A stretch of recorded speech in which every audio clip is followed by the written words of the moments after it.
Juru selamat Kapolres Dairi sempat bantah lakukan pemukulan sebelum CCTV viral.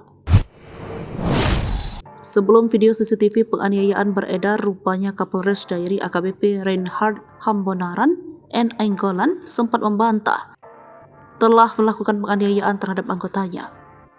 Ia menegaskan tidak melakukan pemukulan terhadap tubuh bagian badan saat memberikan hukuman kepada anggotanya.